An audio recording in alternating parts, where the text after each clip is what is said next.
मेरे पास साथियों, मैं योगेश शर्मा आज फिर आपके बीच में हूँ और आज हम बात करेंगे।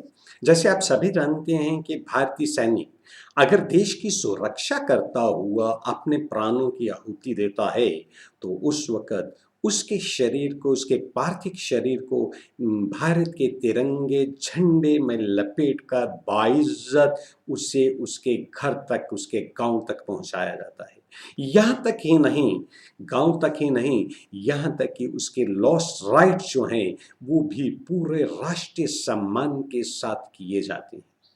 जहाँ एक सैनिक का इतना सम्मान किया जाता है इस देश में, उस देश में उतना ही अपमान एक महाराजा जिसने अपनी रियासत का विलय बिना किसी कंडीशन के साथ भारत में किया, उसका अपमान किया गया। यहाँ तक अपमान ही नहीं, नेताओं ने, भारत के नेताओं ने या उसको उसकी रियासत से ही निकाल दिया।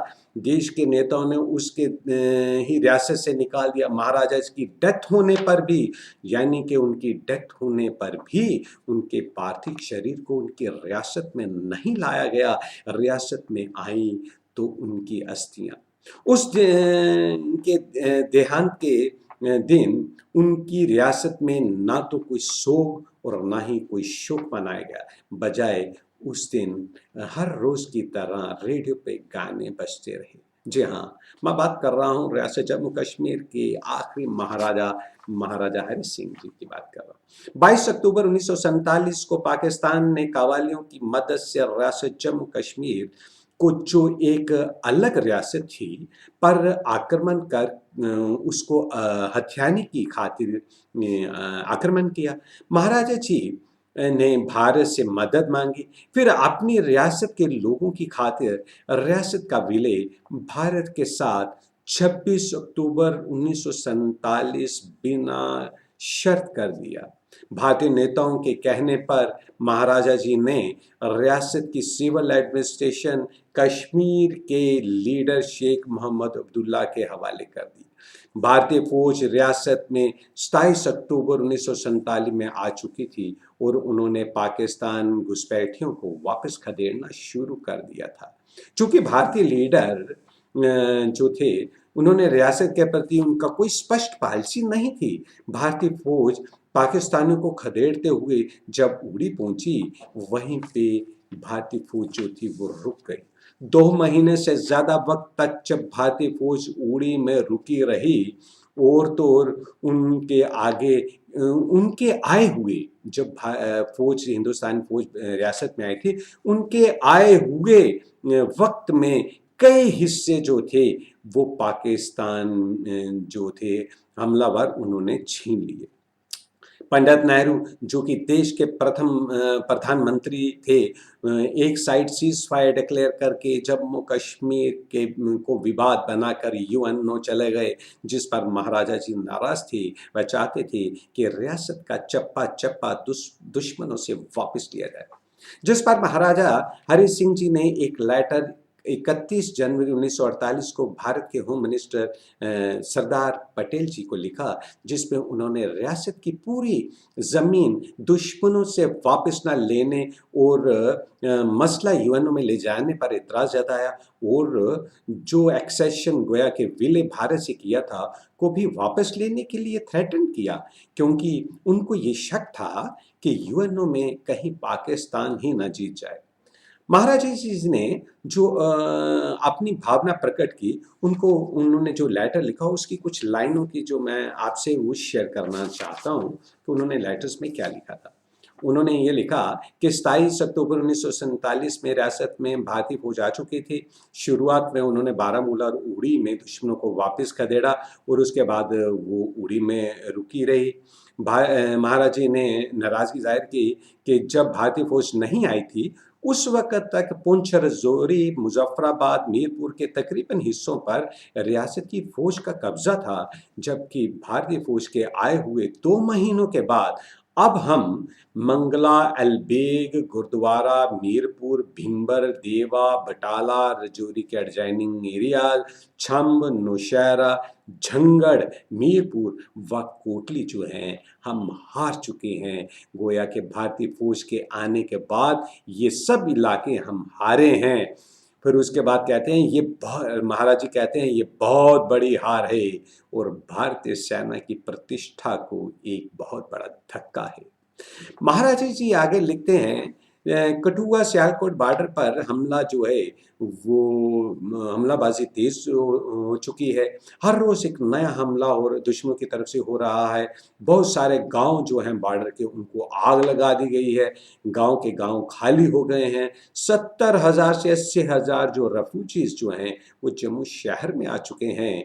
कुछ लोग तो जम्मू छोड़ के पंजाब की तरफ चल पड़े हैं। वो कहते हैं कि पाकिस्तान हमारी जो है वो प्रॉपर्टी लूट रहा है, हमारे माल मवेशी व महिलाओं को लूट कर ले जा रहे हैं। जो पाकिस्तानी आ रहे हैं वो लूट के ले जा रहे हैं और जब वह लूटा सामान ले जाते हैं तो दूसरों को लूटने का उत्साह बढ़ा रहे हैं। जबकि दूसरी तरफ दिन प्रतिदिन हमारा उत्साह कम होता जा रहा है। आगे लिखते हैं हमला दिन ब दिन जो हालात जो हैं वो दिन ब दिन जो है वो खराब होते जा रहे हैं।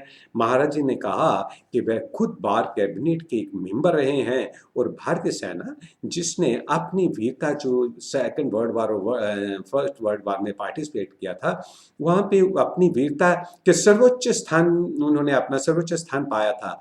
उस वीर सैनिक की हालत देखकर कहते हैं आज मैं बहुत दुखी हूँ।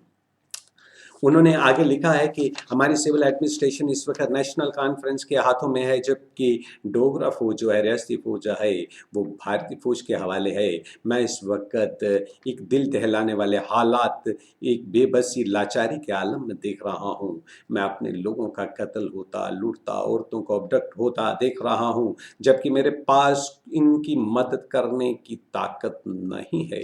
लोग लगातार मेरे पास अपनी अपनी परेशानियां लेके आ रहे हैं। उनको ये मालूम है कि अब मेरे पास उनको ये नहीं मालूम कि अब उनको जो तकलीफ़ें दूर करने की उनके पास ताकत ना है। वह आज भी महाराज जी कहते हैं वो आज भी उन पर भरोसा बनाए हुए हैं। लोग उन पे भरोसा कर रहे हैं। आगे वो लिखते हैं महाराज जी लिखते हैं कि मैं अंतर्मन से अपने रियासती फौज की कमांड करने के लिए तैयार हूँ और तो और भारतीय फौज की भी कमांड करने के लिए अगर भारत सरकार चाहे। वो कहते हैं मैं अपने देश को बाहर से आए हुए जर्नैलों से बेहतर जानता हूँ। वह इतना नहीं जान सकते चाहे वो यहाँ सालों रहे। सरदार पटेल को खत लिखते कहते हैं कि मैं अपनी इस जिंदगी से तंग आ चुका हूँ। इससे अच्छा है कि मैं लड़ते लड़ते मरना पसंद करूँगा बजाय बेबसी से अपने लोगों को इस वक्त पीड़ा मजबूरी और जो कत्ल हो रहे हैं उनसे देखने से वो मरना पसंद करेंगे। ये अपनी प्रजा के प्रति एक प्यार था एक महाराजा जी का। अब हम बात करते हैं पॉलिटिकल लीडर्स की। वो पॉलिटिकल लीडर जो देश के कमान संभालने जा रहा था गोया के पंडित नेहरू उनकी बात करते हैं। 14 अगस्त 1947 रात के खाने की टेबल पर बैठने की तैयारी हो रही थी। तभी दूसरे कमरे से फोन की घंटी बजती है। पंडित नेहरू दूसरे कमरे में फोन सुनने जाते हैं। कुछ देर के बाद जब फोन सुनने के बाद वापस आए तो कुछ परेशान थे। इंदिरा जी जो कि इनकी बेटी थी और नेहरू जी के साथ रहा करती थी उन्होंने पिताजी को थोड़ी सी परेशानी में देखा तो उनसे कारण पूछा तो पंडित नेहरू ने बताया कि फ़ोन जो था वो लाहौर से आया था। फ़ोन करने वाले ने बताया था कि लाहौर में जो सिविल एडमिनिस्ट्रेशन है जो कि पाकिस्तान का अब हिस्सा बन चुकी है ने हिंदुओं व सरदारों के घरों के पानी सप्लाई लाइन बंद कर दी है काट दी है इसलिए कि जब पानी की कमी से जब हिंदू या सरदार बाहर आए तो उनका कत्ल या हत्या की जाए। तो जब ये हालात वो कह रहे हैं कि वो तलवारें लेके बाहर घूम रहे हैं यहाँ तक कि रेलवे स्टेशनों पे भी वो कातिल घूम रहे हैं हिंदू और सरदारों को ढूंढने के लिए अगर कोई मिले तो उनका कत्ल करने की गर्ज से। उस वक़्त इंदिरा जी ने अपने पिताजी को ये ढांढस बंधवाया कि वो इस वक़्त इन चीज़ पे इतना गौर ना करें, इसमें के बाद में बात करेंगे, इसके लिए बाद में सोचा जाएगा। इस वक़्त वो कंसंट्रेट करें, वो इस वक़्त तवज्जो जो वो उस लफ्ज़ों पे जे दें, जो स्पीच उन्होंने रात को पार्लियामेंट में हाउस में जाके बोलनी थी, जो हिंदुस्तान आज़ाद हिंदुस्तान की फर्स्ट स्पीच नेहरू जी ने देश के नाम देनी थी, दुनिया के नाम देनी थी, उस स्पीच के लिए इंदिरा जी ने उनको कहा कि उस पे वो गौर करें, कंसंट्रेट करें। गोया कि एक तरफ महाराजा जो था, डोगरा महाराजा जिसको उसकी रियासत से निकाल दिया, वो अपने लोगों के लिए लड़ते लड़ते मरना पसंद कर रहा था, और दूसरी तरफ वो लीडर जिन्होंने कई साल देश पे हुकूमत की, वो अपनी बातों पे, अपनी जो लाइनें हैं, जो स्पीचें हैं, उन पे कंसंट्रेट कर रहे थे, बजाय कि जो बेबसी में मजबूरी में फंसे थे, जिन हिंदुओं को वहाँ पे पाकिस्तान में छोड़ दिया था, ऊपर भगवान के हवाले कर दिया था, उनके लिए ये उनकी सोच थी। इससे भी अगर ज़्यादा है, उसके बारे में आप सोचो। वीडियो अगर अच्छी लगी, पसंद करो, लाइक करो, सब्सक्राइब करो, और फिर नेक्स्ट वीडियो का इंतज़ार करो, नई लेके फिर आऊँगा। तब तक कहूँगा जय माता दी।